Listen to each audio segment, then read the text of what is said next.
ఎందుకంటే ఎప్పుడు ఎత్తైన మంచి మీద పండుకోనెరగడు. కనుక పక్కమ్మటి గాని బండబెడితే ఏదో నిదర్జామున గాని కింద గాని పడితే ఎయ్యన్న తింటాయి.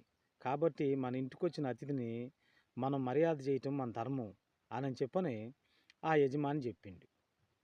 ఏముండి అన్నది, లేదయ్యా నా మూరలో నాకు సరిపోదు.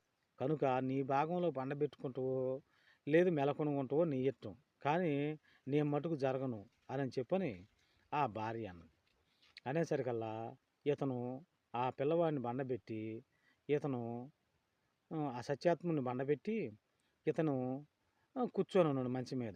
ఏదో మంచి నిద్రజామున ఒకసారి ముందుకు దూలి ఆ వంతున కింద పడటం జరిగింది. తెల్లారిపాటికల్లా ఆ పులొచ్చి తనుని తిన్నది. ఏం చేయాలి? ఆ! అబ్బా! నాకింత ఉపకారం చేసిన ఆయనకి అపకారం జరిగిందే. కనుక ఏందబ్బా ఈ ఘోరం అని చెప్పని అతను బయలుదేరి ఇంగా తెల్లారి పొద్దున్నే పోతూ ఉండగా ఎంత దూరం పోయినా ఇంగేముంది అద్దాన పడివి.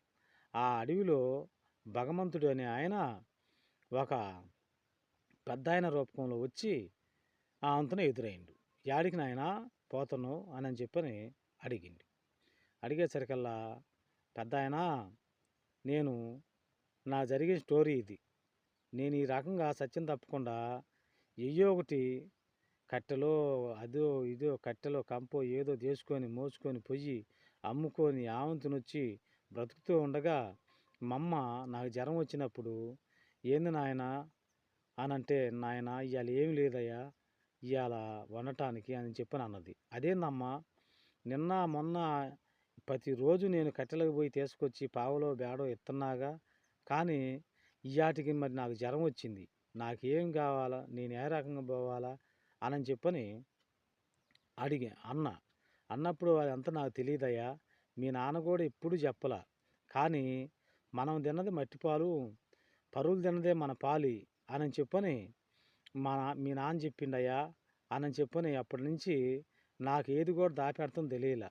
కనుక నేను ఈ రకంగా జరుగుతుంది అని చెప్పని అన్నది. అమ్మా అప్పటినుంచి ఇప్పుడు దాకా పరులకు పెట్టింది మన సొమ్ము అని అన్నావుగా, యాడుంది మన సొమ్ము అనంటే, అదేమో నాకేం తెలుసయ్యా మీ నాన్న ఒకసారి అనగా, మీ నాన్న మటుకు భగవంతుడి కాడ ఉంటుంది మన సొమ్ము అని చెప్పని అన్నాడు. కనుక ఆ భగవంతుడిని అడగటానికి పోతున్నానయ్యా మా సొమ్ము యాడుందో అని చెప్పని అన్నాడు. అయితే భగవంతుడని ఏ రకంగా గ్రహిస్తావు నువ్వు అని చెప్పని ఆయన అడిగిండు. అడిగేసరికల్లా